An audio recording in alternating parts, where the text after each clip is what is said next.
जय श्री राम। मंगल भवन अमंगल हारी, द्रवहु सुदशरथ अजीर बिहारी। सिए बिहाभिराम गर्भ दुरी करी नृप के, जीति को सक संग राम दशरथ के रन बांकुरे। श्यावर रामचंद्र की जय, पवन सुत हनुमान की जय, हरे हरे महादेव की जय।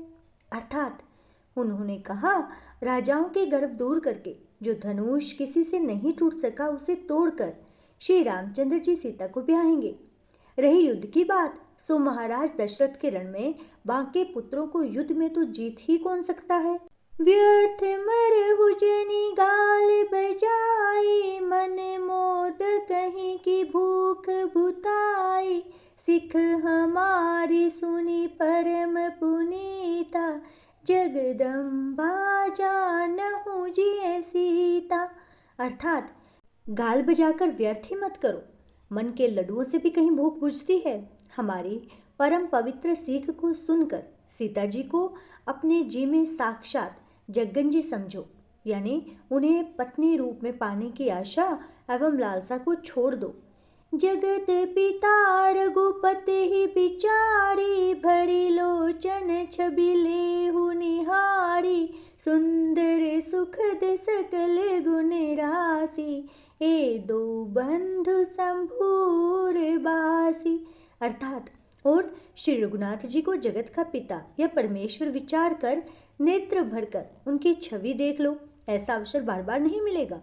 सुंदर सुख देने वाले और समस्त गुणों की राशि ये दोनों भाई शिवजी जी के हृदय में बसने वाले हैं। स्वयं शिवजी जी भी जिन्हें सदा हृदय में छिपाए रखते हैं, वे तुम्हारे नेत्रों के सामने आ गए हैं। सुधा समुद्र समीप बिहाई, मृग जलु निरखी मरहु कत धाई। करहु जाई जा कहूँ जोई भावा, हम तो आजु जन्म फलु पावा। अर्थात समीप आए हुए भगवत दर्शन रूप अमृत के समुद्र को छोड़कर तुम जगजननी जानकी को पत्नी रूप में पाने का दुराशा रूप मिथ्या मृगजल को देखकर दौड़कर क्यों मरते हो।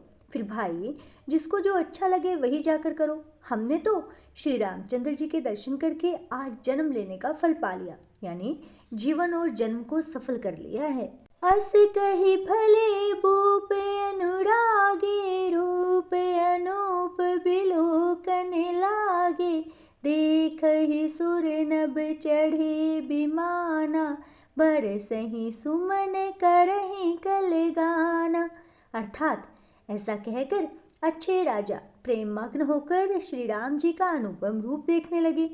मनुष्यों की तो बात ही क्या, देवता लोग भी आकाश से विमानों पर चढ़े हुए दर्शन कर रहे हैं और सुंदर गान करते हुए फूल बरसा रहे हैं। जानी सुविसरु सिय तब पठई जनक बोलाई। चतुर सखी सुंदर सकल सादर चली लवाई। श्यावर रामचंद्र की जय, पवन सुत हनुमान की जय, हरे हरे महादेव की जय।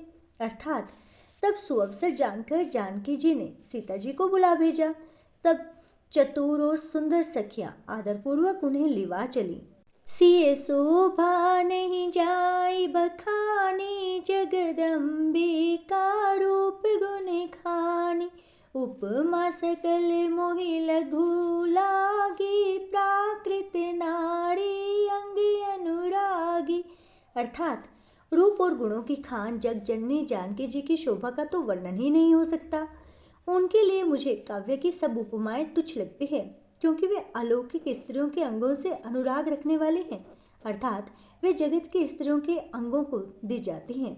काव्य की उपमाएं सब त्रिगुणात्मक माइक जगत से ली गई है। उन्हें भगवान की स्वरूपा शक्ति श्री जानकी जी के अप्राकृतिक चिन्मय अंगों के लिए प्रयुक्त करना, उसका अपमान करना और अपने को उपहासास्पद बनाना है। सिए बरनियते उपमा दे को कभी कहाय यज सुकुले जो पट तरियतिये समसीमा जगे असी जुबती कहाँ कमनिया। अर्थात सीता जी के वर्णन में उन्हीं उपमाओं को देकर कौन कुकवि कहलाए और कौन अपयश का भागी बने, यानी सीता जी के लिए उन उपमाओं का प्रयोग करना सुकवि के पद से च्युत होना या अपकीर्ति मोल लेना है। कोई भी सुकवि ऐसी नादानी और अनुचित कार्य नहीं करेगा। यदि किसी स्त्री के साथ सीता जी की तुलना की जाए तो जगत की ऐसी सुंदर युवती है ही कहाँ जिसकी उपमा उन्हें दी जाए। गिरा मुखर तने अरद भवानी रति अति दुखित अतनुपति जानी बिस बारो निबंधु प्रिय जेहि कही रमा सम किमि बेदेहि। अर्थात पृथ्वी की स्त्रियों की तो बात ही क्या, देवताओं की स्त्रियों को भी यदि देखा जाए तो हमारी अपेक्षा कहीं अधिक दिव्य और सुंदर है। तो उसमें सरस्वती तो बहुत बोलने वाली है।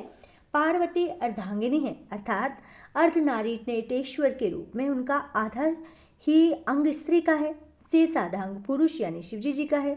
कामदेव की स्त्री रति पति को बिना शरीर का या अनंग जानकर बहुत दुखी रहती है और जिनके विष और मध्य जैसे समुद्र से उत्पन्न होने के नाते प्रिय भाई हैं, उन लक्ष्मी जी के समान तो जानकी जी को कहा ही कैसे जाए।